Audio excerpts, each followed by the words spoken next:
मेरा नाम अंकुर है, मेरी वाइफ तरु। इतना एक्साइटमेंट देख के बहुत अच्छा लग रहा है हमें। और मैं पेशे से इंजीनियर हूँ। मेरी वाइफ ने एमबीए किया है।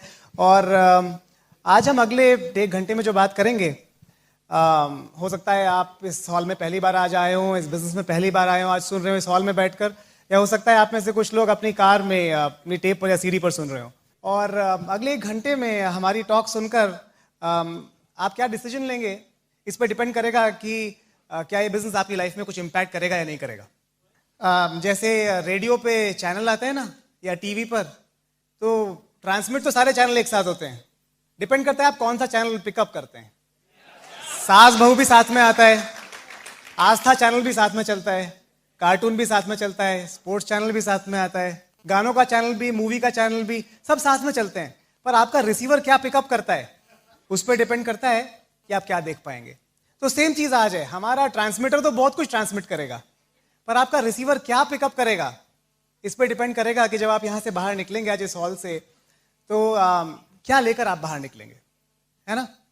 आपने सुना होगा शायद, success is 99% perspiration and 1% inspiration. सुना है आपने? किसी ने कहा है सक्सेस 99% मेहनत है और 1% इंस्पिरेशन है।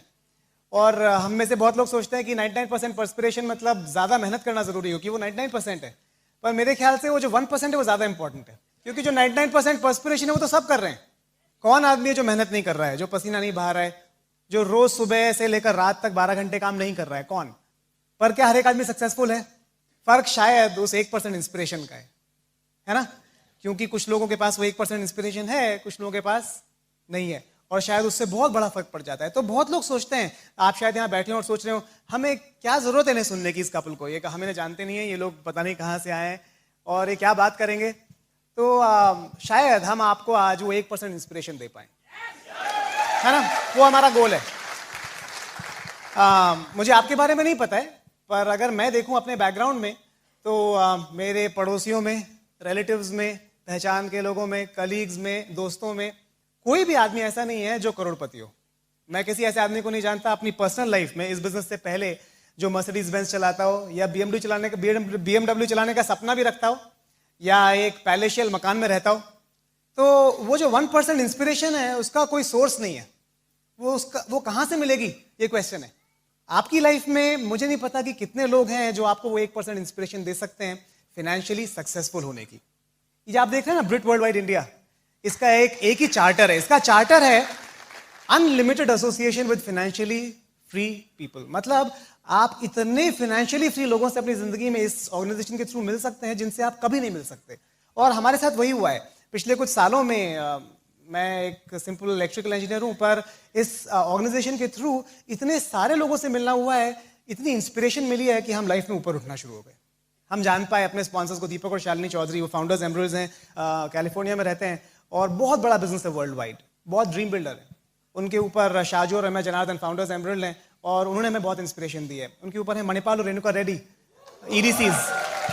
और अगर आप मणिपाल का घर देखेंगे, मणिपाल और रेणुका जी का घर देखेंगे, उन्होंने अभी $2 मिलियन का घर बनाया है, ओवरलुकिंग अ गोल्फ कोर्स। और इतना सुंदर है, आपको देख के लगेगा कि अरे हमारी पहचान का कोई आदमी बना सकता है जिसको हम जानते हैं, तो शायद हम भी एक दिन कर सकते हैं। वो इंस्पिरेशन है ना। अभी मेरे अपलाइन सैन होजे में रहते हैं, वहां पर राज शाह का सेमिनार था। आप जानते हैं सब, राज और संगीता शाह, बहुत बड़ा बिजनेस है उनका वर्ल्ड वाइड। और राज शाह ने अपने घर की स्लाइड शो दिखाया था, अपने घर का, जो उन्होंने नया घर बनाया है। और वो बता रहे थे कि उनकी आंखें चुंधिया गई। उन्होंने कहा ऐसा घर हमने आज तक जिंदगी में देखा नहीं है। आप अपने सामने छू सकते हैं एक आदमी को, और उसने वो किया है, और वो आपको सिखाने आया है कि आप कैसे कर सकते हैं। तो लोग तो बहुत है जिनके पास बहुत पैसा है, बहुत सक्सेस है, बहुत फेम है, पर उनमें से कितने लोग हमें कुछ सिखाने को तैयार हैं, ये फर्क है। उन्हें कोई मोटिवेशन नहीं हमें सिखाने की। ब्रिट वर्ल्ड वाइड के थ्रू हम ऐसे बहुत सारे लोगों से मिल सकते हैं। हमारे बहुत अच्छे दोस्त हैं, हमारे क्रॉसलाइन फ्रेंड राजा, नरेंद्र और अंजलि, 26-27 साल के। उनसे हम कितना सीख पाए। अनुराग और निधि अग्रवाल दिल्ली में रहते हैं, एमबीए में अपना बिजनेस शुरू किया था, बहुत यंग, अंडर 30 इयर्स एज। तो इंस्पिरेशन के अनलिमिटेड सोर्स अवेलेबल है ना। क्या आप लेंगे, उसका फर्क है। आज आप यहां से बाहर जब जाएंगे तो आप क्या डिसीजन लेंगे अपनी लाइफ के लिए। इनफैक्ट मैं तो सोचता हूं कि अपनी लाइफ के ज्यादातर डिसीजन हम लेते ही नहीं है। आपके पैदा होने का डिसीजन आपका श्योरली नहीं था, नाम भी आपने नहीं रखा, किसी और ने रखा, वो डिसीजन भी आपका नहीं था। कि स्कूल में गए, वो भी आपका डिसीजन नहीं था। हम में से ज्यादातर लोगों ने क्या करियर चुना, वो भी हमारा डिसीजन नहीं था मेरे ख्याल से। वो कैसे लिया था डिसीजन कि जिस सब्जेक्ट में ज्यादा मार्क्स आ गए आप उस फील्ड में चले गए। और काउंसलिंग में आप खड़े हुए, आपने आगे वाले से पूछा अच्छी ब्रांच कौन सी है, उसने कहा अरे आजकल इलेक्ट्रिकल का बड़ा जोर है, चलो हम भी इलेक्ट्रिकल भर देते हैं। इस तरह आप इलेक्ट्रिकल इंजीनियर बन गए। ज्यादातर हमारे करियर डिसीजंस ऐसे, डेमोक्रेसी कहते हैं ना, डेमोक्रेसी आप पोलिंग सी करते हैं अपनी लाइफ में। हम 5 लोगों से पूछते हैं, 5 में से 4 ने जो कहा वो कर लेते हैं। हम अपना डिसीजंस बहुत, शादी के लिए आप लड़की के 5 फोटो आते हैं, पहले कोई चुनता है, फिर छटाई करता है, फिर आपके 50 में से 5 फोटो निकाल के रखता है, फिर आपको बोलता है 5, फिर आप पूछते हैं आप लोगों को क्या अच्छा, कौन अच्छी लग रही है ना। आप अपनी पसंद देखते हो और सबसे ज्यादा लोगों को जो पसंद आती है आपको, तो ठीक है इससे ही करेंगे। तो मैं कह रहा हूं कि जो आपकी लाइफ के बहुत इंपॉर्टेंट डिसीजंस हैं, जो कि हमारी लाइफ को बनाते या बिगाड़ते हैं, वो भी हम खुद नहीं लेते ज्यादातर। अगर आप पीछे मुड़ के देखें तो शायद 1 या 2 ही डिसीजंस होंगे आपकी लाइफ के जो आपने खुद लिए होंगे। मेरा ये मानना है, ये बिजनेस आपकी जिंदगी बदल सकता है। इस बिजनेस से आप इतना पैसा कमा सकते हैं, इतना रिकग्निशन ले सकते हैं, इतना फ्रीडम पा सकते हैं कि आपकी पूरी जिंदगी का रुख बदल सकता है। क्वेश्चन ये है कि इस बिजनेस को करने या ना करने का डिसीजन, अगर आप इस रूम में पहली बार बैठे हैं, तो आप लेंगे या आपके पेरेंट्स लेंगे या पड़ोसी लेंगे या घर का कुत्ता लेगा या आपके दोस्त लेंगे या आपके कलीग्स लेंगे, ये मेरा क्वेश्चन है। होपफुली वो डिसीजन आप ले पाएंगे, और अगर आप वो डिसीजन ले पाए तो आपके लिए एक टर्निंग पॉइंट बन जाएगा आपकी लाइफ में। नहीं ले पाए, जैसे चलती जा रही है वैसे चलती रहेगी। हम लोग अपने बारे में थोड़ा आपको थोड़ी सी चीजें बताना चाहते हैं। हम कैसे यहां तक आए इस बिजनेस में, और शायद उससे आपको कुछ हिंट्स मिल सकें कि आप क्या कर सकते हैं। मैं इंदौर से हूँ ओरिजिनली। मेरे पेरेंट्स इंदौर में रहते हैं। मेरे फादर इलेक्ट्रिकल इंजीनियर हैं और मेरी मदर रिसर्च साइंटिस्ट हैं। और शुरू से हमने पढ़ाई का माहौल देखा है, वही किया। ऑब्वियसली हमारा भी गोल था कि मैं और मेरा छोटा भाई है हमारी फैमिली में, हमारा गोल था पढ़ाई में हम आगे जाएं। वही हमें सिखाया गया था शुरू से, हमारा एटमॉस्फेयर, फैमिली एटमॉस्फेयर वैसा था और वही किया। हमेशा अपने स्कूल में टॉपर रहे। और सबसे मेजर चीज़ जो मुझे याद है पिछले सालों में, वो है मेरा डिसीजन कि मैं आईआईटी जाना चाहता हूँ। और मेरे ख्याल से हर आदमी जो इंजीनियरिंग करना चाहता है वो आईआईटी जाना चाहता है, क्योंकि वो सबसे प्रीमियर इंस्टीट्यूट है इस कंट्री में। और तब मुझे, जब मैंने आईआईटी का एग्ज़ाम दिया, तब मुझे अपनी लाइफ का पहला फेलियर मिला। क्योंकि जब मैंने पहली बार एग्ज़ाम दिया तो लिस्ट में मेरा नाम नहीं था, और वो मेरे लिए बहुत बड़ा फेलियर था, क्योंकि मुझे लगता था कि मेरी सारी ज़िंदगी उस पर टिकी हुई है। जब नहीं हुआ तो मेरे आसपास सब लोगों ने कहा कि नहीं कोई फ़र्क नहीं पड़ता, क्या फ़र्क पड़ता है, कहीं भी चले जाओ, कहीं भी पढ़ लो, it doesn't make a difference, कोई फ़र्क नहीं पड़ता, आप किस कॉलेज में हो क्या फ़र्क पड़ता है, 5 साल बाद सब बराबर हो जाना है। और तब पहली बार मैंने एक डिसीजन लिया जो कि मेरा डिसीजन था, क्योंकि वो ऐसा डिसीजन था जो सबके डिसीजन से अगेंस्ट था। जो सब कह रहे थे उसका बिल्कुल उल्टा था। और मैं बहुत खुश हूं आज इतने सालों बाद कि मैंने ऐसा डिसीजन लिया जो जिस डायरेक्शन में बाकी लोग जा रहे थे उससे उल्टा था। मैंने कहा नहीं, मैं एक और बार तैयारी करना चाहता हूँ, मैं आईआईटी ही जाना चाहता हूँ। और मैं बहुत खुश हूँ आज कि मैंने वो डिसीजन लिया, मैं आईआईटी पहुँच गया और नींव पड़ी अपना डिसीजन ले पाने की। और नींव पड़ी इस बात की कि जिस डायरेक्शन में भीड़ जा रही है उस डायरेक्शन से उल्टा जाना ज़्यादा अच्छा हो सकता है। खैर आईआईटी पहुँचे, वहाँ पर कहते हैं ना आप अपनी गली में तो कुत्ता भी शेर होता है। जब वहाँ पहुँचे तो इतने सारे लोग थे जो दिग्गज थे, वहाँ जाके फिर लगने लगा रहे हम तो फिर ऑर्डिनरी हो गए, ये तो फिर से भीड़ में आ गए। जैसी भीड़ वहाँ थी ऐसी भीड़ यहाँ पर है। तो लगा 1 साल 2 साल निकल गया, लगा अरे यहाँ पे कुछ अलग करना चाहिए अब। तो वहाँ पर एक एक्सचेंज प्रोग्राम के लिए रिक्वायरमेंट थी आईआईटी दिल्ली में, और मैंने उसके लिए अप्लाई किया, उसमें मेरा सिलेक्शन हो गया। तो ऑब्वियसली हम क्या करते हैं, फिर से इलेक्शन हुआ, सबको फ़ोन लगाए, मौसा जी को, पापा को, मम्मी को, भाई को, बहन को, सबको फ़ोन लगाते हैं ना, आपको क्या लगता है, आपको क्या लगता है। सबने क्या बोला, बेवकूफ़ी मत करो, जहाँ पे हो वहीं रहो।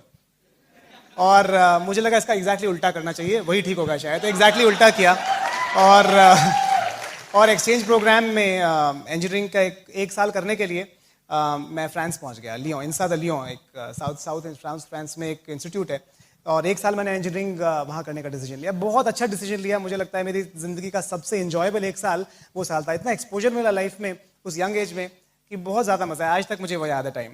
पर 5-6 महीने बाद वहाँ पर लगने लगा ये तो फिर वहीं आ गए भीड़ में, क्योंकि वहाँ पर 200 एक्सचेंज स्टूडेंट थे, वो हर कंट्री से आए हुए थे, वो बात अलग है, 2-2 3-3 2-2 3-3 पर एक जगह तो फिर भीड़ थी ना, तो फिर लगा रहे कुछ और करना चाहिए यहाँ, तो फिर हम भीड़ में आ गए। और उस टाइम पर जनरल इलेक्ट्रिक ने, एक कंपनी जनरल इलेक्ट्रिक जो बहुत बड़ी कंपनी है, उन्होंने अपनी रिक्वायरमेंट निकाली थी कि हम 2 ट्रेनीज ढूंढ रहे हैं अपनी एक प्रोजेक्ट के लिए 6 महीने के लिए जर्मनी में। और मैंने अप्लाई तो कर दिया, और फिर फ्रांस से फोन लगाया सबको, आपको क्या लगता है क्या करना चाहिए? ऑब्वियसली सबने क्या कहा, तुम पहले ही इतनी बेवकूफियां करते हो, तुम एक और बेवकूफी करना चाहते हो, बिल्कुल नहीं करना। और जैसे ही हमने सुना बिल्कुल नहीं करना, क्या किया? एग्जैक्टली उल्टा। मैं तो अंकुर गुप्ता पहुंच गए जर्मनी, हैमलिन, नॉर्थ जर्मनी में एक टाउन है हैमलिन। और बहुत कुछ सीखा उस टाइम में, क्योंकि पहली बार मैं एक जॉब एनवायरनमेंट में आया था जहाँ पर एक कंपनी में काम किया पहली बार। और हमारी ट्रेनिंग होती है इंस्टीट्यूट में, मतलब इंजीनियरिंग में 3 महीने की, और मैंने ट्रेनिंग की 6 महीने की। बहुत बड़ा रिस्क था, पर कहते हैं ना, नो रिस्क नो फन। तो एक बहुत बुजुर्ग कपल के साथ में रहता था, उनको ओपा ओमा कहता था, दादा दादी। जो दादा थे ओपा, उनकी एज थी 95 ईयर्स और दादी की एज थी 92 ईयर्स। और वो भी जिंदगी में उल्टे चले थे। जब वो यंग थे तो उनकी शादी नहीं करने दी किसी ने उनको, क्योंकि उस टाइम पर बड़ा रेशियल डिस्क्रिमिनेशन था। और उनकी आप अलग अलग शादी हो गई, दोनों के अलग अलग बच्चे हो गए, बच्चों की शादी हो गई, एक की वाइफ मर गई, एक के हस्बैंड की डेथ हो गई। जब वो 80 साल के थे, 85 साल के, तो बाजार में एक बार मिले, उन्होंने कहा क्या है यार, सारी जिंदगी बेकार कर दी, अब साथ में रहेंगे। और मैं उनके घर पे पेइंग गेस्ट था। बहुत मजा आया, मैंने बहुत कुछ सीखा उस एज में। 95 और 92 की एज में वो इतने रेडिकल थे, इतनी ओपन थिंकिंग थी उनकी, कि मुझे लगा कि मेरी एज में मेरी थिंकिंग इतनी ओपन नहीं जितनी उनकी थी। और वो 6 महीने बहुत मजा आया। पहली बार मैं जॉब एनवायरनमेंट में था, तो मुझे समझ में आया कि जॉब एनवायरनमेंट में पैसा तो ज्यादा मिलता है, पर कॉलेज में जो फ्रीडम था वो नहीं था। तो लगने लगा अरे कितना अच्छा होता अगर कॉलेज की तरह टाइम होता और यहाँ कंपनी की तरह पैसा होता, पर वो पॉसिबल नहीं है। और तब मुझे लगने लगा कुछ और तरीका होना चाहिए जिससे कि दोनों चीजें मिल सकें। एनीवेज वापस आ गया, इंजीनियरिंग खत्म की, और फिर अगला बड़ा डिसीजन आदमी क्या लेता है, नौकरी कहाँ करेगा। तो मेरे पास 2 कंपनीज के ऑफर थे। एक बहुत बड़ी कंपनी से था, टेक्सास इंस्ट्रूमेंट से, और एक छोटी कंपनी था, उस टाइम पे बहुत छोटी थी वो कंपनी, सिनॉप्सिस, वहां से। और फिर क्या किया, अब मैं सारे प्रोफेसर से जाके पूछा आपको क्या लगता है कौन सी कंपनी ज्वाइन करनी चाहिए। सबने कहा बड़ी कंपनी ज्वाइन करनी चाहिए। एग्जैक्टली जाके उल्टी कंपनी ज्वाइन कर ली, छोटी वाली। वो डिसीजन भी बहुत अच्छा रहा। तो मेरी लाइफ में जो सबने कहा उसका उल्टा डिसीजन हमेशा अच्छा रहा है। और मैं आपको अश्योरेंस दे सकता हूं कि आपकी लाइफ में भी अगर आप वो डिसीजन लेंगे जिसमें भीड़ चल रही है या जो भीड़ बता रही है, उल्टा लेंगे, आपको मजा बहुत आएगा, ये गारंटी है। खैर बैंगलोर पहुंच गया, और बैंगलोर से बड़ी भीड़ कभी देखी ही नहीं थी। हमें लगता था सॉफ्टवेयर इंजीनियर बहुत बड़े आदमी हो गए। बैंगलोर पहुंच के देखा तो वहां एक रूम में आप घुसो हॉल में, तो 500 लोग बैठे हुए हैं कंप्यूटर लेके। तो आपको लगता है अरे हम कहाँ आ गए यहाँ पर। ये तो कभी सोचा नहीं था कि यहाँ पे इतने मीडियोकर, इतने नॉर्मल, इतने जनरल बन जाएंगे। और वहां जाके सोचने लगे कुछ और करना चाहिए। और इस बीच मैंने ये बिजनेस देखा। जब मैंने बिजनेस देखा तो मुझे लगा कि एक तरीका है जिससे बहुत डिफरेंट हुआ जा सकता है लाइफ में, बहुत कुछ अचीव किया जा सकता है। और इस तरह से मैं इस बिजनेस में आ गया। मैं और मेरा एक रूममेट गणेश, हम लोग यूएस गए हुए थे एक प्रोजेक्ट के लिए, और 3 महीने के लिए हम लोग गए थे। वहां पर मेरे रूममेट को दीपक चौधरी, जो हमारे अपलाइन है, उन्होंने बिजनेस दिखाया। और उसने मुझे कॉल ही नहीं किया मीटिंग में। उसे लगता था कि मैं बिजनेस कभी नहीं करूंगा, मैं आईआईटी से हूं और मैं कुछ बड़ा करना चाहता हूं, इसलिए उसने मुझे बिजनेस दिखाया ही नहीं। 3 हफ्ते बाद ज्वाइन करने के उसने मुझे एक दिन शाम को कॉल किया और कहा कि अंकुर एक मीटिंग हो रही है, कुछ बिजनेसमैन मिल रहे हैं, तुम आना चाहो तो आ जाओ। ऑलमोस्ट ऐसा कहा था कि कोशिश करो ना ही आओ तो अच्छा है। और मुझे वो बात अच्छी नहीं लगी, मुझे लगा ये तो कुछ छुपाना चाह रहा है। मैंने कहा नहीं नहीं जरूर आऊंगा, करना क्या है वहां पे, हो क्या रहा है। नहीं वो मिल रहे हैं, कुछ बात कर रहे हैं, तुम आना चाहो तो आ जाओ, जरूरी नहीं आना। आपने कभी इन्वाइट किया किसी को इस तरह से? नहीं है ना, बिल्कुल अच्छा तरीका नहीं है। तो मैं मीटिंग में पहुंच गया, मीटिंग अटेंड की। और जब आप मीटिंग अटेंड करते हैं हमारे बिजनेस में, तो आपको वो सर्कल्स दिखाते हैं 6 and 4 and 3। तो वो कुछ भी समझ में नहीं आया। मुझे लगता है किसी को भी समझ में नहीं आता जब पहली बार देखते हैं कि क्या हो रहा है ये। पर मुझे जो समझ में आया वो ये समझ में आया कि यहाँ पर जो लोग मुझे दिख रहे हैं वो बहुत शार्प हैं, बहुत एजुकेटेड हैं, बहुत एम्बिशियस हैं, और ऑलरेडी अपनी लाइफ में बहुत सक्सेसफुल हैं। जिन्होंने मुझे बिजनेस दिखाया था, दीपक कॉर्नेल्स हैं, अपने करियर में बहुत सक्सेसफुल थे। और सारे लोग मुझे ऐसे मिले, हस्बैंड्स और वाइफ्स थी, मुझे बड़ा अच्छा लगा। मैंने पहली बार बिजनेस मीटिंग देखी थी कोई जहां पर हस्बैंड और वाइफ साथ में थे किसी मीटिंग में। मुझे लगा ये इस जगह की क्रेडिबिलिटी बाकी जगहों से ज्यादा है। और उन्होंने मुझे कुछ मटेरियल दिया मुझे, और मटेरियल लेके मैं घर आ गया। उन दिनों मैं अपने बॉस के घर रह रहा था। मेरे बॉस का नाम था जॉन सेडाल, वो एक कॉन्फ्रेंस के लिए यूरोप गया हुआ था, और मैं उसके घर पे रह रहा था। एक्चुअली उसके पास एक कुत्ता था, वो कुत्ते का ध्यान रखने के लिए मैं रह रहा था। वो कहते हैं ना, बॉस के लिए तो कुछ भी करेगा, बॉस के कुत्ते के लिए भी कुछ भी करेगा। तो कह नहीं, मैं मजाक कर रहा हूँ आप। असली रीजन कुत्ता नहीं था, असली रीजन था कि मेरे बॉस के घर पे एक जकूजी थी और होम थिएटर सिस्टम था। मुझे मूवी देखने का बहुत शौक है, मूवीज देखने का। मुझे लगा 15 दिन ऐश करेंगे, इसलिए मैं वहां पर रह रहा था। उन्होंने मटेरियल दिया, मैंने मटेरियल अंदर रख दिया, जेम्स बॉन्ड की मूवी देखी रात को। उन्होंने कहा अगले दिन मिलने आएंगे, और बिजनेस में लोग अपने टाइम के बड़े पक्के होते हैं। अगले दिन शार्प 6 बजे वो घर पहुंच गए, वो और गणेश। उन्होंने कहा कुछ क्वेश्चन है तुम्हारे? आपके क्वेश्चन तब होते जब कुछ समझ में आता है। मैंने कहा नहीं, कोई क्वेश्चन नहीं है। उन्होंने कहा शुरू करो। मुझे लगा बिजनेस शुरू करना मतलब आपने समझा, बिजनेस कभी शुरू करते हैं तो ऐसा होता है ना कि हाँ 1-2 महीने लगेंगे, सारे प्रोसीजर्स करने पड़ेंगे, पेपर वर्क करना पड़ेगा। मुझे लगा शायद 1-2 महीने लगेंगे स्टार्ट करने में। मैंने कहा ठीक है शुरू करते हैं। वो गए अपनी कार में एक डब्बा उठा के लाए, उन्होंने कहा वेलकम टू द बिजनेस। मैंने कहा अरे ये तो बहुत जल्दी हो गया। कितना इन्वेस्टमेंट है? उन्होंने कहा $200 का इन्वेस्टमेंट है। और फ्रैंकली $200 मेरे लिए बहुत बड़ी चीज़ नहीं थी उस टाइम, क्योंकि कोई खर्चे ही नहीं थे। तो मैंने $200 दिए और बिजनेस साइन कर दिया। मुझे कोई आइडिया नहीं था कि क्या बिजनेस है, क्या करना है, क्या होगा, पर यह था कि अंदर से कुछ भूख थी कि कुछ और करना है।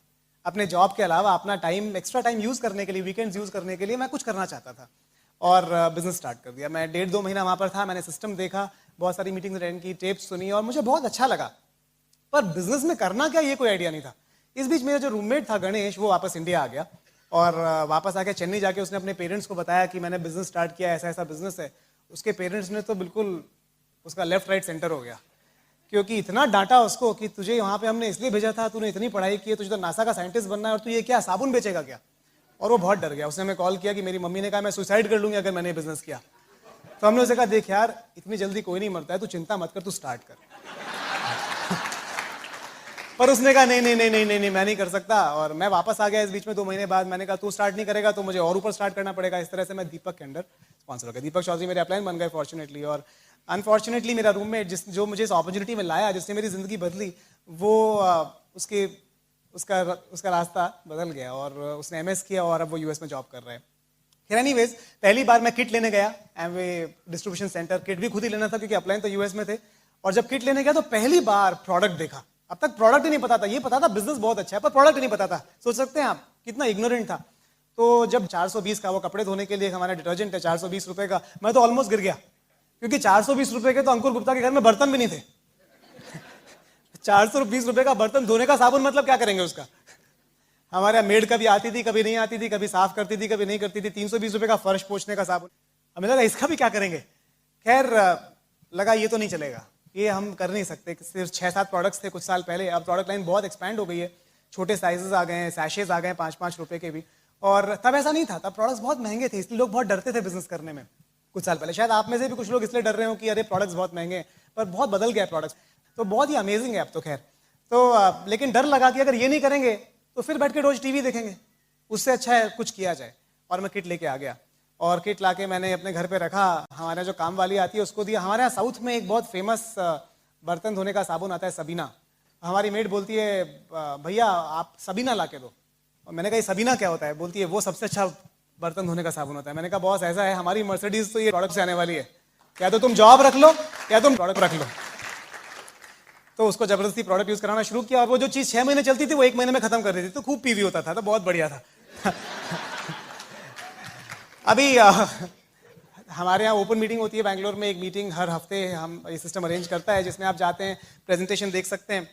और मैं भी उसमें जाता था, सूट पहन के, टाई पहन के, शार्प सॉफ्टवेयर इंजीनियर। और बिजनेस की कोई खबर नहीं, क्योंकि मैं लोगों को प्लान दिखाता था, बिजनेस दिखाता था। मैं 1 घंटा उनको दिखाता ये बिजनेस कैसे चलेगा, वो 2 घंटा मुझे दिखाते थे कि कैसे नहीं चलेगा। और मुझे कहते थे कि तुम अपनी जिंदगी बर्बाद कर रहे हो। तो 1 घंटा 2 घंटा भाषण सुनना पड़ता था उनसे। और फिर कहते थे जब तुम 50,000 रुपये कमाओगे तब आना, तब हम स्टार्ट करेंगे। तो खैर वो तो भूल गए, इतनी लंबी लिस्ट है उनकी कि कभी याद भी नहीं किया उनको। लेकिन हर बार मीटिंग में जाते थे और 0%, क्योंकि जब आप प्रोडक्ट यूज नहीं करेंगे, बेचने का तो सवाल ही नहीं है। हमारी इज्जत खराब होती थी बेचने में। तो बड़ा स्टेटस प्रॉब्लम था कि प्रोडक्ट तो हम नहीं बेच सकते, बिजनेस दिखा सकते हैं बट प्रोडक्ट नहीं बेच सकते। तो वॉल्यूम 0, क्योंकि बिजनेस में हमारे पैसा तो प्रोडक्ट मूवमेंट से आता है। अगर आप प्रोडक्ट यूज करते हैं या बेचते हैं, दोनों ही नहीं था, ना यूजेज था ना रिटेल था, तो 0। 1 महीना 2 महीना 3 महीना हम एक्साइटेड बहुत थे, फायर्ड अप। हर बार मीटिंग में जाते थे, फायर्ड अप। फायर्ड अप होने में क्या दिक्कत है? पैसे नहीं आ रहे तो क्या हुआ? पर हर बार जाते थे, प्लान दिखाते थे, कोई स्पॉन्सर नहीं होता था, फायर्ड अप। दिखाते रहे। फिर मेरा एक क्लासमेट था IIT का, उसको मैंने बिजनेस दिखाया। बहुत अच्छा दोस्त था मेरा IIT से, और रतीश वाही। और उसने बिजनेस स्टार्ट कर दिया। एक्चुअली जब उसने कहा मैं स्टार्ट कर रहा हूं, मुझे विश्वास ही नहीं हो कि ये स्टार्ट होने को तैयार है। खैर उसने बिजनेस स्टार्ट कर दिया और अब 2 सॉफ्टवेयर इंजीनियर, 2 शार्प लोग, well dressed, young, open meeting में जाते हैं, फायर्ड अप। कितना पैसा कमाते हैं? क्योंकि दोनों प्रोडक्ट यूज नहीं करते, दोनों प्रोडक्ट बेचते नहीं है, पर दोनों को मजा बहुत आ रहा है, तो फायर्ड अप, एक्साइटेड। आप समझ लो कैसा बिजनेस है। कोई बिजनेसमैन दुनिया में इस तरह बिजनेस नहीं कर सकता जिस तरह हमारा जितनी गलतियां आप इस बिजनेस में कर सकते हो और जितना ये बिजनेस आपको माफ करेगा, दुनिया का कोई बिजनेस आपको उतना माफ नहीं करेगा, है ना। आप एक दुकान खोल के देखो और 2 महीना 3 महीना 4 महीना कुछ भी मत करो, आप सर्वाइव नहीं कर सकते उस बिजनेस में। हमारा ही बिजनेस है जहां पर इतनी बेवकूफियां करके हम जैसे लोग सर्वाइव कर सकते हैं और फिर भी आगे बढ़ सकते हैं। खैर, अभी लिस्ट तो हमारे पास थी नहीं। देखिए, हम लोग तो नॉर्थ इंडिया से हैं, हम लोग थे बैंगलोर में, जानते किसी को थे नहीं। मेरा कोई क्लासमेट इंडिया में नहीं था। मैं और रतीश और हमारे बाकी सारे क्लासमेट्स यूएस चले गए थे। हम दोनों ही थे बैंगलोर में, सिर्फ इंडिया में। तो हम ना क्लासमेट्स को जानते थे ज़्यादा, ना किसी को जानते थे, तो हमारी लिस्ट ही नहीं थी। तो हमारे पास एक ही तरीका था, हम नए लोगों से मिलते थे, उनको बिजनेस दिखाते थे, क्योंकि ना रिलेटिव्स थे ना नेबर्स थे, कोई भी नहीं। और जो बाकी नेबर्स थे वो भाषा नहीं समझते थे, वो कन्नड़ा बोलते थे, हम इंग्लिश हिंदी बोलते थे, तो बड़ा गड़बड़ मामला था। खैर, रतीश एक बार अपने घर जा रहा था लुधियाना, दिल्ली से लुधियाना शताब्दी एक्सप्रेस में जा रहा था और उसके पास में एक सज्जन बैठे थे। हमें तो आदत थी लोगों से बात करने की कि भाई हमें तो लोग ढूंढने हैं अपने बिजनेस के लिए, क्योंकि आपके पास 2 ही तरीके हैं, या तो चूड़ियां पहन के आप घर पे बैठ जाएं या फिर कुछ करें उसके बारे में। तो हम कुछ कर रहे थे उसके बारे में, तो हम लोगों से बात कर रहे थे। तो ट्रेन में रतीश ने बात की अपने पड़ोस में जो बैठे थे सीट पे, उन्होंने कहा नहीं मैं तो इंटरेस्टेड नहीं हूं। पर उनके बगल में एक सज्जन बैठे थे, उन्होंने गर्दन निकालने कहा कि क्या बिजनेस है। रतीश ने कहा अभी तो नहीं बता सकता, मैं लुधियाना से वापस आ रहा हूँ और एक मीटिंग कर रहा हूँ, अपनी वाइफ को लेके आ जाइए। वो बहुत बड़े बिल्डर थे, ऑलरेडी बहुत सक्सेसफुल थे अपने करियर में और अपनी वाइफ के लिए कुछ ढूंढ रहे थे। रतीश जब वापस आए तो रतीश ने अपलाइन से बोर्ड लिया और पहली बार बोर्ड पे प्लान दिखाया। दीपक चौधरी इंडिया आए हुए थे एक शादी के लिए, अपनी बहन की शादी के लिए, और रतीश ने पहली बार प्लान दिखाया। बुलाया 10-12 लोग वो था, कोई नहीं आया, सिर्फ ये कपल आया था। रतीश ने प्लान दिखाया, प्लान के बाद एक कपल बोलता है हम स्टार्ट करने को तैयार हैं। ऐसा तो हमने कभी सुना ही नहीं था। आप समझ रहे हो, एक्सपेक्टेशन ही नहीं थी कोई स्टार्ट भी करता है। एक्सपेक्टेशन सिर्फ ये थी कि बहस करेगा और बोलेगा नहीं चलता है। तो उसने कहा कि हम स्टार्ट करने को तैयार हैं। उन्होंने कहा हम स्टार्ट करने को तैयार हैं। तो रतीश ने फटाफट दीपक चौधरी को कॉल किया, दीपक ये तो स्टार्ट होने को तैयार है, क्या करूं। दीपक ने कहा यार चेक ले लो। तो रतीश कहता है यही तो प्रॉब्लम है, चेक नहीं वो कैश दे रहे हैं। अरे तो कैश ले लो, स्टार्ट करो।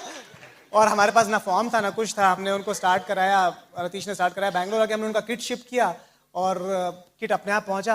बहुत शार्प कपल था। जब आपको इस बिजनेस में कोई ग्रो करने वाला आदमी मिलेगा तो वो किसी का इंतजार नहीं करेगा, ना लेफ्ट ना राइट, वो अपने आप सक्सेसफुल हो जाएगा।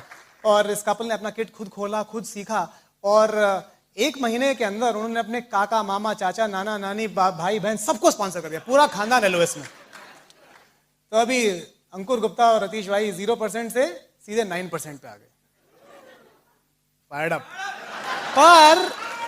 पर चेक कितना आ रहा है, एक ही लगे ना। पर फायर्ड अप, अभी 9% हो गए ना, और क्या चाहिए, चलता है बिजनेस। अभी भी स्टेज पे जाते हैं एक्साइटेड, पैसे नहीं आ रहे हैं। पर देखो, एक्साइटमेंट और फायर्ड अप ना पैसे पे डिपेंड नहीं करता, इस पे डिपेंड करता है कि आप कल कितना पैसा कमाने वाले हो, है ना। तो वो होप थी हमारे पास कि एक दिन हम सक्सेसफुल जरूर होंगे। आज नहीं तो क्या हुआ, एक दिन जरूर सक्सेसफुल होंगे। और वो होप बहुत बड़ी होप है, क्योंकि मुझे नहीं पता आपके करियर में, आपके जॉब में, आपके बिजनेस में आपको अपने इनकम को डबल करने की होप है क्या अगले 1 साल में। ज्यादातर लोगों को होप भी नहीं है कि वो होगा। अगर आप अपने बॉस से पूछे मैं अपनी सैलरी डबल करना चाहता हूं, कब तक होगी, वो बोलेगा यार मुझे नहीं पता मेरी कब होगी, तुझे क्या बताऊं। तो वहां होप ही नहीं है, यहां पर होप तो है ना। तो वो होप थी कि हम एक दिन बहुत सक्सेसफुल जरूर होंगे इस बिजनेस में। और वहां से बिजनेस आगे खिसकने लग गया धीरे धीरे। मैंने रतीश ने मुझे एक बिहेवियरल डेवलपमेंट का कोर्स था, उसमें वो ज्वाइन करने के लिए कहा 3 दिन का। और वहां पर इतने सारे ऐसे लोग थे, बहुत सारे, एक कोर्स था वो 3 दिन का और बहुत सारे लोग थे। जैसे ही मैं वहां गया मेरी तो आंखें चुंधिया गई, इतने सारे लोग, वाह अब तो हो गए डायमंड। और मैंने वहां पर लोगों से मिला, कई लोगों से मिला। वहां पर मेरा एक दोस्त बना मोहसिन खान, और मोहसिन को मैंने बिजनेस दिखाया और मोहसिन ने बिजनेस स्टार्ट कर दिया। और इनफैक्ट रतीश हमारा पहला प्लैटिनम ले गए, मोहसिन और उनकी वाइफ हमारा 2nd प्लैटिनम ले गए। और उसके बाद उसी कोर्स से मैं अपने घर, हमारा घर काफ़ी दूर था, तो अपने स्कूटर पे लिफ्ट देता था मैं एक और दोस्त को, उनका नाम था कमलेश। और मैंने उनको बिजनेस दिखाया और उन्होंने बिजनेस स्टार्ट कर दिया और वो हमारे 3rd एमरल्ड लेग हो गए बेसिकली। अभी हुआ ऐसा कि रतीश ने दिल्ली में जिनको स्पॉन्सर किया था उन्होंने किसी और को स्पॉन्सर किया, किसी और को स्पॉन्सर किया, और उनकी बेटी से रतीश की शादी हो गई। तो रतीश को वाइफ अपनी बिजनेस से मिली, समझ लीजिए कैटलॉग से मिली ऑलमोस्ट। हमारे 2nd प्लैटिनम लगे मोहसिन ने एक लड़की को स्पॉन्सर किया, सुमाया ने अपनी बहन उमाया को स्पॉन्सर किया और मोहसिन और उमाया की शादी हो गई। तो उनको भी अपनी बीवी कैटलॉग से मिली। मुझे कैटलॉग से नहीं, टाइम्स ऑफ इंडिया से मिली है, इसलिए तो मैंने अपने एक और दोस्त को प्लान दिखाया जो मेरे साथ फ्रांस गया था। उसने कहा नहीं this is not for me, ये मैं नहीं करना चाहता। और उसने मुझे एक और दोस्त का रेफरेंस दिया जो कोचीन में था, उसको मैं कोचीन गया प्लान दिखाने के लिए, और उसने बिजनेस स्टार्ट नहीं किया। उसने कहा मैं थोड़े टाइम बाद बैंगलोर मूव करूंगा तब बिजनेस स्टार्ट करूंगा, और 8-10 महीने बाद वो बैंगलोर आ गया, उसने बिजनेस स्टार्ट किया।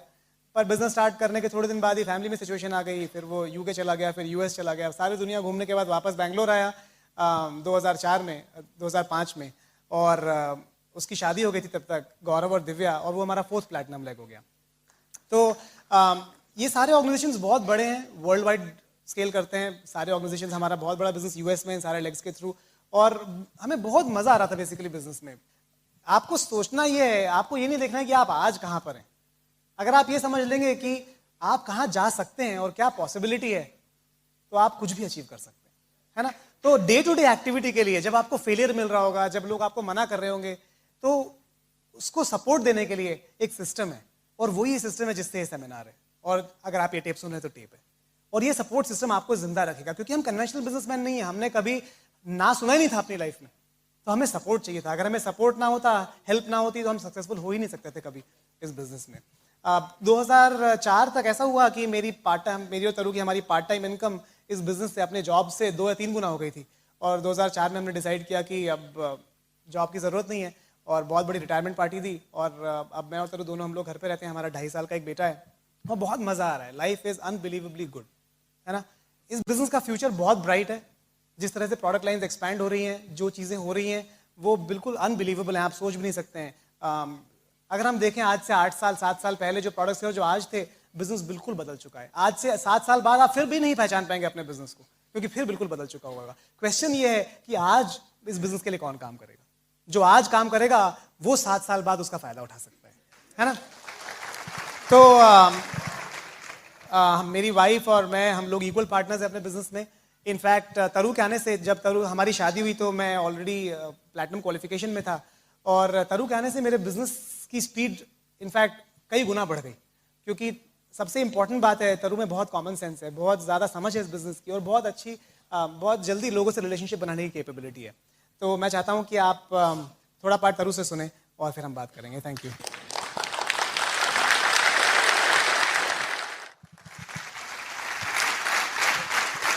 Thank you. मेरा नाम तरु है, और मैं स्पेशली उन लोगों से बात करना चाहती हूँ। मैं आपको बताना चाहती हूँ, अंकुर और मैं परफेक्ट मैच हैं। हमारी पूरी बात सुनिए, हमारी पर्सनालिटी एकदम एक्सट्रीम ऑपोजिट है। जितना आपने अंकुर से सुना, मेरी लाइफ इसकी एक्सट्रीम ऑपोजिट थी। मैं बताती हूँ कैसे। बहुत लोग यहाँ बैठ के सोच रहे होंगे, शायद आप में से जो पहली बार आए हैं, कि ये बिजनेस शायद उन लोगों के लिए है जो ऑलरेडी अचीवर्स रहे हैं अपनी लाइफ में, जो बहुत बड़े ड्रीमर्स रहे हैं, जिनकी एस्पिरेशंस बहुत अच्छी रही हैं, या जो बहुत अच्छी सेल्फ इमेज के साथ बड़े हुए हैं और उनको लगता है कि वो कुछ भी कर सकते हैं। तो अगर आप ऐसा सोच रहे हैं कि सिर्फ वही लोग सक्सेसफुल हो सकते हैं बिजनेस में, तो ऐसा नहीं है। इट डजंट मैटर कि आपका स्टार्टिंग पॉइंट इस बिजनेस में क्या रहा है, क्योंकि मेरा स्टार्टिंग पॉइंट बिल्कुल अलग था। मैं यूपी से बिलोंग करती हूँ, और मेरे फादर गवर्नमेंट जॉब में हैं, में थे, अभी 2 महीने पहले रिटायर हुए हैं, और मदर हाउसवाइफ हैं।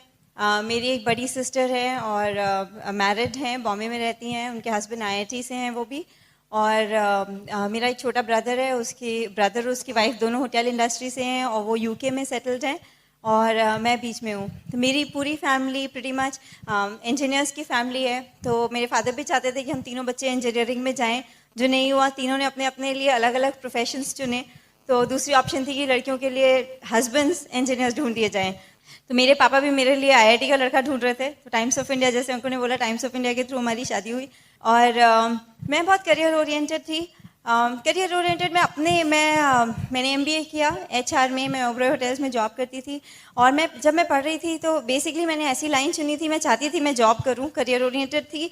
पेरेंट्स ने बहुत अच्छी लाइफ दी, लेकिन मैं देखती थी हर 4 साल में ट्रांसफ़र होता है, नए स्कूल, नए फ्रेंड्स, नया एनवायरनमेंट। तो मुझे लगता था कि अगर मैंने किसी गवर्नमेंट ऑफिशियल से शादी की तो लाइफ कंफर्टेबल तो ज़रूर होगी, पर मैं अपना करियर नहीं बना पाऊंगी। मैं किसी बड़े सिटी में सेटल होना चाहती थी। मुझे लगता था कि अगर छोटे सिटी में गई तो सिर्फ शायद टीचिंग ही एक प्रोफेशन रहेगा जो मैं कर पाऊँ, और MBA करके मैं वो तो नहीं करना चाहती थी। तो इसलिए इसकी वजह से मैं करियर बनाना चाहती थी। तो IIT का लड़का ढूंढ रहे थे, सॉफ्टवेयर इंजीनियर ढूंढ रहे थे, और मैं चाहती थी बैंगलोर या पुणे जैसे किसी बड़े सिटी में सेटल हो जाऊं। तो वही हुआ। और लेकिन जब जब मैं सोचती हूँ कि करियर ओरिएंटेड सोचती थी, लेकिन मैंने 5-6 साल से आगे कुछ नहीं सोचा था, क्योंकि सिर्फ लिमिटेड थिंकिंग थी, ज़्यादा लंबा विजन नहीं था। सिर्फ लगता था कि ठीक है कुछ साल जॉब करेंगे, उसके बाद क्या, उसके बारे में कभी नहीं सोचा था। और बिल्कुल भी ड्रीमर नहीं थी, बस इससे ज़्यादा लाइफ के बारे में नहीं सोचा था। अंकुर से जब मिले तो तब पहली बार ड्रीम बिल्डिंग, ड्रीम्स क्या होते हैं, बड़ी एम्बिशन क्या होती है लाइफ में, पहली बार वो देखने को मिला अंकुर के एसोसिएशन में आके। अंकुर तो ऑलरेडी जैसे उन्होंने बताया सिल्वर प्लैटिनम क्वालिफिकेशन में थे उस समय और पूरी तरह से ब्रिज सिस्टम में थे, एम्बिशियस पहले से ही थे। तो हम लोग की शादी और एंगेजमेंट में कुछ 8 महीने का गैप था। उस समय मेरा बहुत ज़बरदस्त एक्सपोजर हुआ पूरा बिजनेस में। तो पहली बार जब हम लोग की बात होती थी तो अंकुर ने सबसे पहला जो मेरा ड्रीम बनना शुरू हुआ, अंकुर एक घर के बारे में बात करते थे, ड्रीम हाउस। सबके आपके घरों में आपके फ्रिज वगैरह पे पिक्चर्स होंगी, तो अंकुर के दिमाग में वो कैसा घर चाहते हैं उसकी पिक्चर एकदम क्लियर थी। आप लोगों ने, कितने लोगों ने शांति सीरियल देखा है? दूरदर्शन पे आता था बहुत साल पहले। मैं स्कूल में थी, मुझे याद है स्कूल से वापस आते थे तो सबसे पहले खाने की प्लेट लेके वो सीरियल देखने बैठते थे। तो अंकुर बोलते थे कि मुझे शांति मैंशन, मुझे वो घर बनाना है। तो मैं इमेजिन करती थी, अरे वाह वो घर तो काफ़ी अच्छा था, उसमें एक इंडोर स्विमिंग पूल होगा, उसमें 4-5 कार खड़ी करने का गैराज होगा, सर्कुलर ड्राइववे होगा। तो वो मुझे इतनी डिटेल में घर समझाते थे कि मुझे ऐसा घर चाहिए। तो मैं इतनी इनोसेंट थी, मुझे लगता था कि अंकुर सॉफ्टवेयर इंजीनियर हैं, अच्छी जॉब है, यूएस इतना जाते रहते हैं, तो जो शायद डॉलर्स बचते हैं उससे ये घर बनेगा। तो मुझे ये आइडिया नहीं था कि जितने भी लोग शॉर्ट ट्रिप के लिए यूएस जाते हैं और डॉलर्स बचाते हैं, उससे आप एक एक्सपेंसिव बाथटब तो लगा सकते हैं बाथरूम में, पर स्विमिंग पूल वाला घर नहीं बना सकते।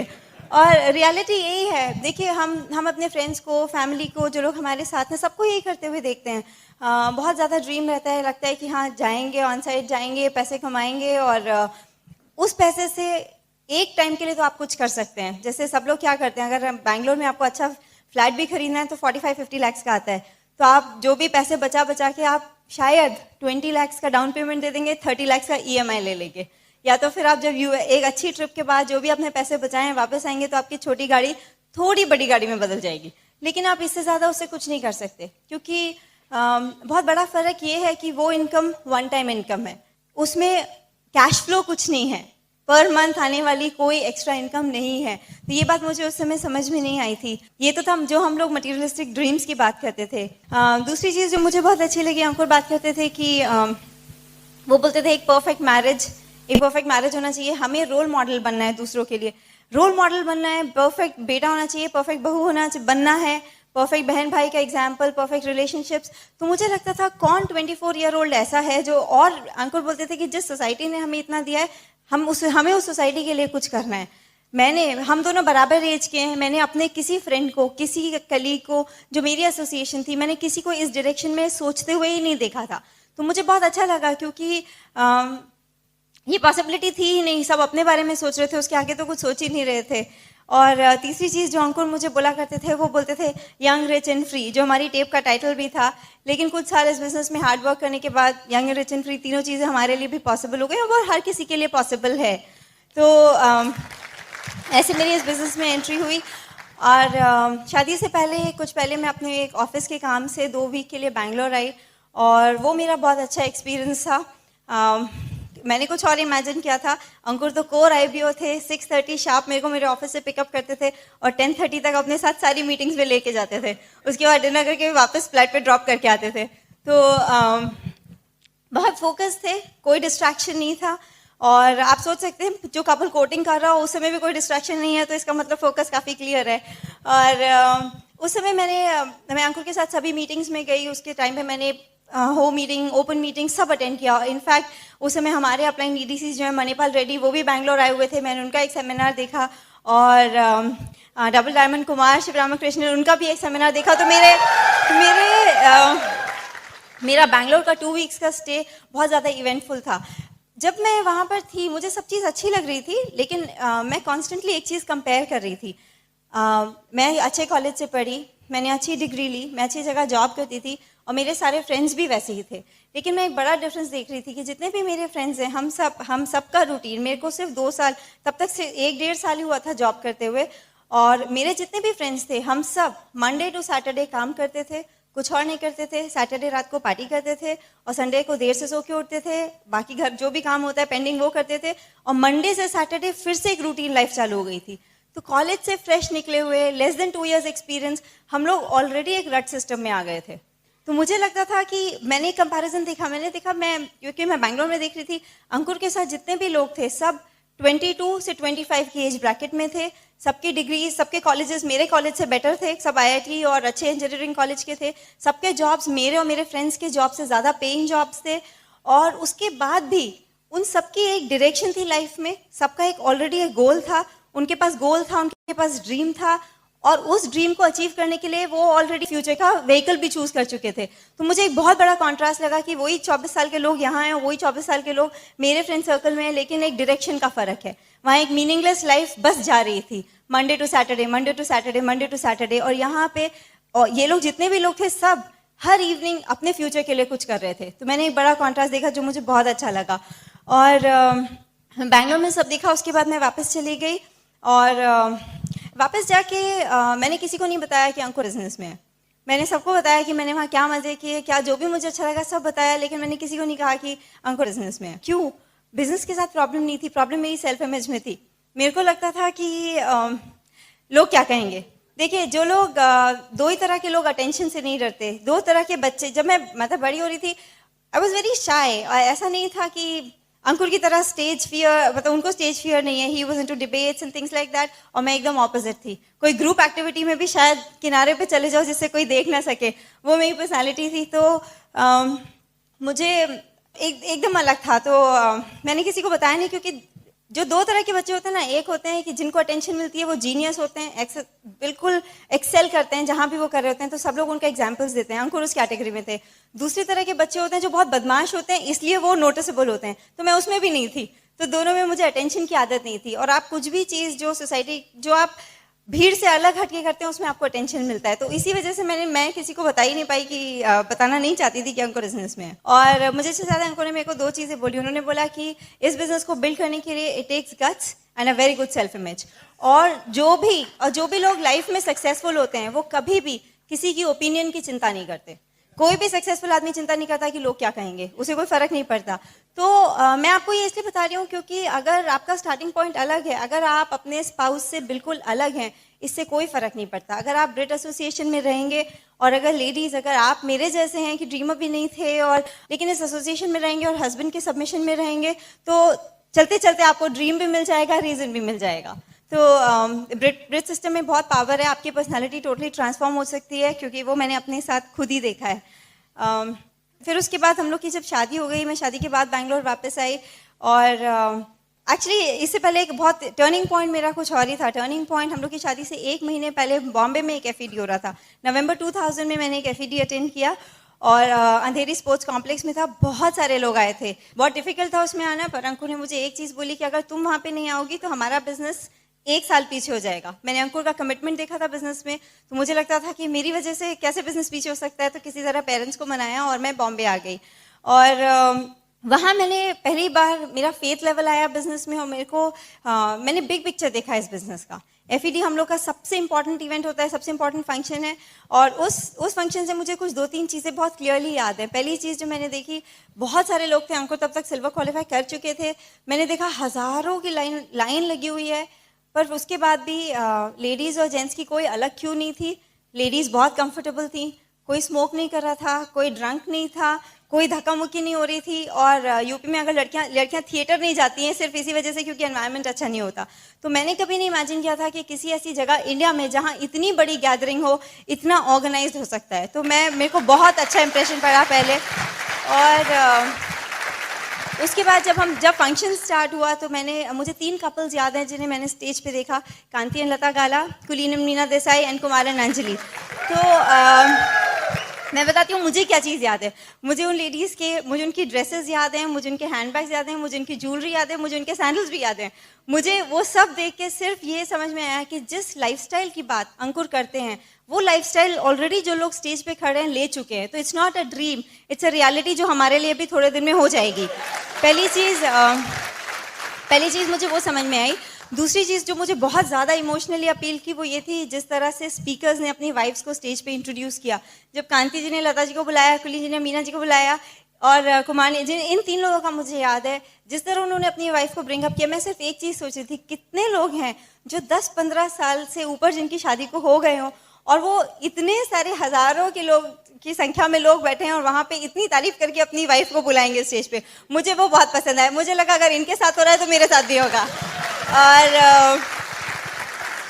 और जो एफईडी से मुझे यही याद है। और तीसरा फेथ, बिल्कुल सिंपल है। एफईडी उतने बड़े फंक्शन में ये फेथ आ जाता है कि अगर इतने लोग कर सकते हैं तो हम भी कर सकते हैं। और एक चीज़ जो मुझे बहुत ज़्यादा अपील की वो ये थी, कांति जी ने बात की थी वर्टिकल अलाइनमेंट की। हम अपने बिजनेस में सिखाते हैं कि आपकी नंबर 1 प्रायोरिटी गॉड है, उसके बाद आपके स्पाउस है, फिर आपके बच्चे हैं, फिर आपके पेरेंट्स हैं, फिर आपका जॉब है और फिर आपका बिजनेस है। तो मुझे लगा जो आदमी करोड़पति है, मल्टी मिलियनेयर है, अगर वो इतनी चीज़ें लाइफ में हासिल कर चुका है क्योंकि उसने डिसीजन इस प्रायोरिटी में लिए हैं, तो इस बिजनेस के साथ लाइफ सिर्फ सही डायरेक्शन में जा सकती है और कहीं नहीं जा सकती। मुझे वो चीज़ बिल्कुल दिल में बैठ गई, क्योंकि मुझे लगा यही सही ऑर्डर है। यही हम जब बड़े होते हैं यही देखते हुए बड़े होते हैं, लेकिन शायद कभी कभी करियर और लाइफ को बैलेंस नहीं कर पाते। और उसके बाद मैं शादी के बाद बैंगलोर आ गई और उस समय कुछ डिसीजंस लेने पड़े हमें, जिसकी वजह से हमारा बिजनेस ग्रो हुआ। पहली चीज़ थी, सबसे पहले हमने डिसाइड किया कि मैंने जॉब छोड़ा। ये डिसीजन मैं आपको इसलिए बता रही हूँ क्योंकि मेरे पेरेंट्स इसके फेवर में बिल्कुल भी नहीं थे। हमारे पेरेंट्स हमारे सबसे बड़े वेल विशर्स होते हैं, लेकिन कई बार जो वो सोचते हैं और जो हम सोचते हैं दोनों में डिफरेंस हो जाता है, क्योंकि इन्फॉर्मेशन का फ़र्क है। मेरे पेरेंट्स ने एफईडी नहीं देखा था, मेरे पेरेंट्स ने बैंगलोर का कोई फंक्शन नहीं देखा था, उन्हें बिजनेस के बारे में कोई आइडिया नहीं था। उनका सिर्फ ये क्वेश्चन था कि बिजनेस के लिए जॉब क्यों छोड़नी है, लेकिन उन्हें ये नहीं पता था कि हमारे एस्पिरेशंस कुछ अलग हैं। तो ये मैं इसलिए बोल रही हूँ क्योंकि कई बार it's okay to take that decision because exposure same नहीं है। और उसके बाद जब हम लोग ने अपनी लाइफ शुरू की तो कुछ छोटे छोटे डिसीजंस लिए, जिनकी वजह से हमने अपना फोकस क्लियर रखा बिजनेस में। जैसे मैं आपको कुछ छोटे एग्जांपल्स बताती हूँ। हम लोग जब अपना घर सेट कर रहे थे, हम टीवी फ्रिज वॉशिंग मशीन ये लोग सब लोग नॉर्मली खरीदते हैं। मैंने किसी का घर नहीं देखा था जिसके यहाँ टीवी नहीं होता, पर हम अपने बिजनेस में बोलते हैं नो पीवी ऑन टीवी। तो अंकुर बहुत क्लियर थे दिमाग में कि हमारे घर में टीवी नहीं आना है, और मुझे इस बात का कोई आइडिया नहीं था कि टीवी नहीं आना है। तो हम गए शॉप पे आराम से, और अंकुर ने बहुत स्मार्टली, ब्रिज सिस्टम में थे, बहुत स्मार्टली मेरे को बोला कि देखो तुम्हें 6 to 11 तो हम बिजनेस बिल्ड करते हैं, 11 o'clock के बाद या तो हम बात कर सकते हैं या तो हम टीवी देख सकते हैं, कौन सा टीवी चाहिए? मैं कहा नहीं चाहिए। तो डिसीजन खत्म। और दूसरी चॉइस उन्होंने दी कि देखो या तो अभी टीवी ले लो या कुछ साल बाद होम थिएटर सिस्टम ले लो, चॉइस तुम्हारी है। तो it was a delayed gratification. ऐसा नहीं है कि हम कभी नहीं देख सकते, लेकिन कुछ चीज़ें आज के लिए पोस्टपोन कर सकते हैं ताकि बाद में स्टाइल में कर सकें, अच्छे से कर सकें, रिवॉर्डेड फील करके कर सकें। और फिर दूसरा ऐसे ही हुआ कि बैंगलोर में एक बहुत बड़ा डिस्ट्रैक्शन है। लोग वीकेंड टू वीकेंड, हर सैटरडे संडे, ज़्यादातर महीने में 1-2 बार तो ज़रूर वेकेशंस के लिए जाते हैं। ऊटी है, कोडाईकनाल है, कूर्ग है, बहुत सारे हिल स्टेशन हैं पास में जहाँ पे लोग वर्किंग कपल सैटरडे संडे अक्सर चले जाते हैं। तो कभी उससे भी डिस्ट्रैक्शन होता था। तो अंकुर मेरे को हमेशा बोलते थे तुम्हें ये ऊटी कोडाईकनाल जाना है या यूरोप, मलेशिया, थाईलैंड, इंडोनेशिया जाना है, चॉइस इज योर्स, तुम्हें कौन सी वेकेशन चाहिए? तो हमने वो वेकेशंस पोस्टपोन की। और मैं आपको बताती हूँ, मैंने शादी के 6-7 साल हो गए हैं, और हर फ्री ट्रिप होता है, लीडरशिप सेमिनार, ALS होता है, हम लोग हर ALS में गए हैं, इसलिए बिकॉज हमने छोटे छोटे डिस्ट्रैक्शंस को दूर रखा। और मैं दोनों तरह की वेकेशन में फ़र्क बताती हूँ। हम लोग अगर अंकुर शादी के पहले तो मेरे पास पासपोर्ट था पर उस पर कोई वीज़ा नहीं था, तो मेरा सारा ट्रैवल जो है शादी के बाद ही स्टार्ट हुआ। पर मैं आपको एक डिफरेंस बताना चाहती हूँ। जब मैं अंकुर अक्सर ट्रैवल करते थे, US जाते थे, बहुत जगह जाते थे। पहली बार वो अकेले जाते थे, मैं नहीं जाती थी। तो दूसरों को बताने में तो अच्छा लगता है कि हस्बैंड US गए हुए हैं, लेकिन अपने आप तो बहुत बोर होता है घर में। और एक ट्रिप पे मैं अंकुर के साथ गई थी, और मॉर्निंग से इवनिंग हम लोग सिंगापुर गए थे। मॉर्निंग से इवनिंग अंकुर कॉन्फ्रेंस में रहते थे और मैं पूल साइड पे बैठ के अच्छे होटल में अकेले बैठ के किताब पढ़ती थी। तो मैंने वो ट्रिप बिल्कुल भी एंजॉय नहीं की, क्योंकि हमने कुछ भी नहीं देखा। और उसी साल से हमने ALS पे जाना शुरू किया। जब हम ALS पे गए, कोई काम नहीं, टोटल फन, और ट्रीट्स यू वर्ल्ड क्लास, एकदम बिल्कुल फर्स्ट क्लास होटल्स में रहे, कोई करेंसी कन्वर्जन नहीं, कोई राइट साइड मेन्यू पे खाने का प्राइस नहीं देखना, we stayed in the best hotels. जिस भी सिटी में हम जहाँ पे लेके गई है, हम हर जगह बेस्ट होटल्स में रहे, बिल्कुल बेस्ट ट्रीटमेंट मिला। तो मैंने बहुत बड़ा उसमें भी कॉन्ट्रास्ट देखा। और इसलिए क्योंकि कुछ सैक्रिफाइसेस इनिशियली किए थे। और ऐसे ही हम लोग पेरेंट्स के साथ बहुत सारे टाइम पे जब बिजनेस कर रहे होते हैं, तो स्पेशली हम लोग नॉर्थ से हैं और हम लोग बैंगलोर में रहते हैं, तो ट्रैवल करना, पेरेंट्स के पास हर फेस्टिवल पे जाना पॉसिबल नहीं होता। तो बहुत सारी होली दिवाली पे हम नहीं गए, लेकिन गिल्टी भी फीलिंग होती थी कभी कभी, लेकिन अभी जब पेरेंट्स आते हैं हम उनके साथ क्वालिटी टाइम स्पेंड कर पाते हैं, क्योंकि वो लोग आते हैं तो हम उनको, इनफैक्ट जब फैमिली ट्रिप हुआ था पटाया के लिए, हम अपने पेरेंट्स को साथ में लेके, अंकुर के पेरेंट्स को साथ में लेके गए थे। It was such a good experience, उनको इतना मजा आया। अभी भी पेरेंट्स आते हैं तो जो भी हम पहले नहीं कर पाए जब हम एग्रेसिवली बिजनेस बिल्ड कर सकते थे, आज हम अच्छे स्टाइल से उनको वापस दे पा रहे हैं। वो लोग आते हैं तो हम वेकेशन प्लान करके कहीं चले जाते हैं, तो जो भी चीज़ हम पहले नहीं कर पाए, सेम चीज़ बच्चों के लिए। पहले हमने एमरल्ड तक तो बिना, एमरल्ड के बाद ही हमारा बेटा हुआ था, तो कभी कभी मदर्स को बहुत गिल्टी फीलिंग आती है कि बच्चे को छोड़ के जा रहे हैं, ये वो। मैं आपको सिर्फ एक चीज़, अपने, मेरा बेटा सिर्फ 2.5 साल का है, लेकिन छोटे से बच्चे इतना सिखा देते हैं उनको, बच्चों को क्वांटिटी टाइम, वो आपको सारे दिन देखें उससे कोई फर्क नहीं पड़ता। बच्चे आपके, आप उनके साथ उनको अनडिवाइडेड 1 घंटा भी दे दो, उनका काम हो जाता है। तो आप कभी भी लेडीज, जो भी मदर्स यहाँ पे बैठे हैं, कभी टेंशन में बिजनेस नहीं बिल्ड करो कि बिजनेस में बहुत टाइम लग रहा है, क्योंकि इट्स अबाउट क्वालिटी टाइम। आप 1 घंटा दे दो, बच्चा पूरे दिन खुश रहता है। उसे भी नहीं चाहिए कि सारे दिन आप उसके साथ रहो, उनको भी थोड़ी स्पेस चाहिए। और देखिए, जो भी हमने किया, मैं आपके साथ वही शेयर कर रही हूँ। कुछ हमने मटेरियलिस्टिक, हमें रिवॉर्ड्स मिले, और जैसे हम बैंगलोर में एक और डिस्ट्रैक्शन था, ईएमआई पे, लोन पे घर लेना, लोन पे कार लेना।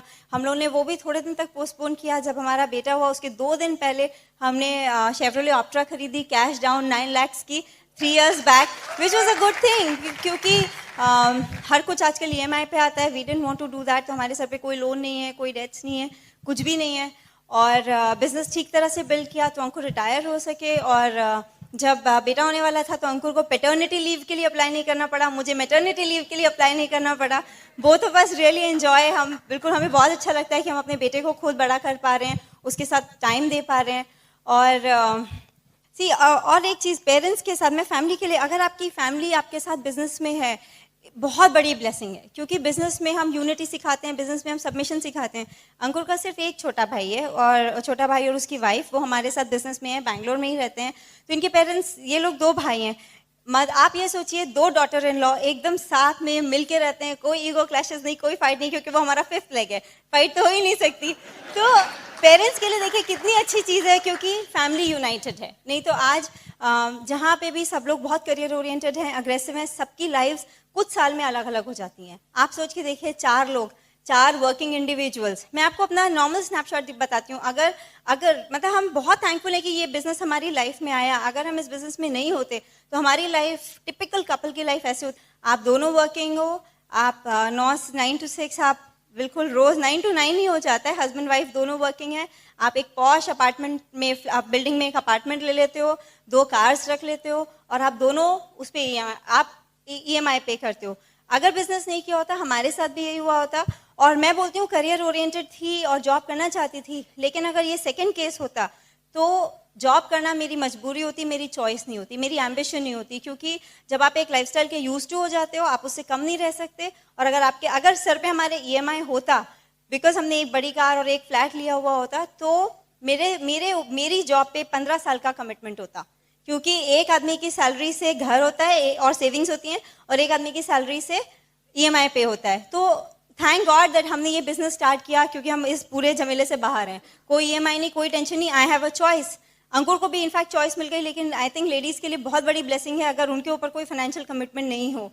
तो मुझे वो मेरी लाइफ से वो टेंशन बिल्कुल दूर है, and I think it's a great blessing from this business. तो हमने मतलब हम दोनों ने बिजनेस साथ में बिल्ड करना बहुत एंजॉय किया है। सिर्फ मैं यही बताना चाहती हूँ कि हमने ये बिजनेस ऐसे टाइम पे किया है जब हम फाइनेंशियली कंफर्टेबल थे, हमें कोई अपेरेंट ज़रूरत नहीं थी बिजनेस करने की, और उसके बाद भी बिजनेस किया, और कोई भी कंपेलिंग नीड नहीं थी कि करना ही करना है, इसके बिना लाइफ नहीं चल रही। लेकिन बिजनेस बहुत सिंपल है, लेकिन फोकस चाहिए, डिसिप्लिन चाहिए, हार्डवर्क चाहिए, और कुछ टाइम के लिए डिस्ट्रैक्शंस को दूर रखना है। तो हमने भी छोटे छोटे डिसीजंस जो नॉर्मल लोग नहीं ले पाते वो लिए, इसलिए from an average life we have moved on to a great life. I enjoy talking to you, back to Ankur. Wonderful, awesome, thank you. जब मैं बिजनेस लोगों को दिखाता हूँ, और आप भी जब दिखाते होंगे, मैंने एक बहुत कॉमन चीज़ देखी है, स्टेटस प्रॉब्लम। आपने देखा है, हम इतना बड़ा करते हैं, इतना पैसा कमा, इतना बड़ा पोस्ट पे हम ये बिजनेस नहीं कर सकते, स्टेटस प्रॉब्लम। तो एक बार जब मुझे कोई बोलता है ना कि हमने इतना पढ़ाई, मुझसे बहुत लोग पूछते हैं, आपने इतनी पढ़ाई की है, आप इतने सक्सेसफुल थे अपने करियर में, आप ये बिजनेस क्यों कर रहे हैं? ये बिजनेस तो कोई जिसने इंजीनियरिंग नहीं किया है या जो अपने करियर में सक्सेसफुल नहीं था वो भी कर सकता था। बहुत लोग मुझसे पूछते हैं, पर वो ये लोग बात नहीं समझ पाते कि जो पैकेज इस बिजनेस में है वो पैकेज आपको कहीं नहीं मिल सकता। कॉर्पोरेट लाइफ में मैं बहुत पैसा कमा सकता था पर फैमिली के लिए टाइम नहीं मिल सकता था साथ में। कॉर्पोरेट लाइफ में आप हायर पोजीशन पे हो सकते हैं, आपके नाम के आगे जनरल मैनेजर, वाइस प्रेसिडेंट हो सकता है, पर आपको जानने वाले आपके ऑफिस के सिर्फ 100 लोग या आपके आस पड़ोस के पड़ोसी या आपके रिश्तेदार ही हैं सिर्फ, और उसके अलावा कोई नहीं जानता है आपको। इस बिजनेस में आज हम जहाँ जाते हैं ऐसी जगहों पे जाते हैं जहाँ हम किसी को नहीं जानते और लोग हमसे आके हमसे मिलते हैं। रिकग्निशन इस बिजनेस से जितना आपको मिल सकता है, जितना फेम मिल सकता है, उतना आपको कहीं नहीं मिल सकता। वो अनबिलीवेबल है। जितना पीस ऑफ माइंड मिल सकता है इस बिजनेस के थ्रू वो नहीं मिल सकता। आप पैसा बहुत कमा सकते हैं पर रोज रात को आपको ठीक से नींद आए नहीं आए कोई भरोसा नहीं है। पर हमारे बिजनेस में अगर आपने सॉलिड बिजनेस बिल्ड किया है तो आप पीसफुली सो सकते हैं, क्योंकि आपको पता है कि आपकी इनकम आप पे डिपेंडेंट नहीं है ना। एक बार एक गांव में 3 आदमी जा रहे थे, एक लाइन में चल रहे थे, एक के आगे एक के आगे, और सर पे एक बहुत बड़ा पेड़ का तना लेके घूम रहे थे। पसीना आ रहा है, थके हुए हैं, हाँफ रहे हैं, बिल्कुल गिरने वाले हैं। एक आदमी ने रोक के पूछा, भाई साहब आप ये क्या कर रहे हो? तो वो बोले, बड़ी थोड़ी देर रुके, बड़े मुश्किल से रुके, इतना भारी तना था। बोले हम गांव में रहते थे, पास में एक नदी थी, नदी में बाढ़ आ गई और जब बाढ़ आई तो हमारा गांव पूरा डूबने लग गया, सब लोग डूब गए। हमने बड़ी मुश्किल से पेड़ का तना काटा, उसकी नाव बनाई और तीनों उसमें बैठकर हम बच गए। ये नाव के कारण ही हम बच पाए, इस पेड़ के कारण। अगर ये ना होता तो हम मर जाते। तो हम अब इतने आभारी हैं इस पेड़ के, इस नाव के, कि हमने डिसाइड किया कि जिंदगी भर से अपने सर पे लेके घूमेंगे। समझदारी की बात है क्या? लेकिन हम और आप ऐसा कर रहे हैं बहुत लोग। अरे हम 10 साल जॉब कर चुके हैं, हमने बहुत बड़ी डिग्री ली है और अब हम उसके इतने आभारी हैं कि हम जिंदगी भर सिर्फ वही करेंगे और कुछ नहीं करेंगे। समझदारी की बात नहीं है ना? तो हम रोज रोते रहते हैं कि अरे पैसा नहीं है, हम रोज रोते रहते हैं अरे फैमिली के लिए टाइम नहीं है, हम रोज रोते रहते हैं अरे बहुत टेंशन है, हम रोते रहते हैं हमें बीमारियां होने लगी हैं, हमें नींद नहीं आती रात को, पर हम उसके लिए कुछ करने को तैयार नहीं है। सुना होगा आपने, जरूर सुना होगा, एक आदमी अपने दोस्त के घर गया, वहां पर बैठा तो दोस्त से बात ही नहीं कर पा रहा है क्योंकि ये कुत्ते की रोने की आवाज आ रही है, कू कू रोए जा रहा है, जोर जोर से रो रहा है। दोस्त ने पूछा, भाई क्या हो गया, ये कुत्ता क्यों रो रहा है तुम्हारा? बोले, और उसको एक वो कील पे बैठा है इसलिए रो रहा है। बोले, अरे उठ क्यों नहीं जाता? बोलता, इतनी जोर से नहीं चुभ रही कि उठ जाए। तो बहुत सारे लोगों का हम में से यही हाल है, हम कील पे बैठे हैं पर उठना नहीं चाहते। जब इतनी चुभेगी कि ज्यादा दर्द होगा तब उठेंगे। तो होपफुली भगवान की आप पे दया हुई तो दर्द जोर से आज ही हो जाएगा और आप उठ जाएंगे और कुछ करेंगे, है ना?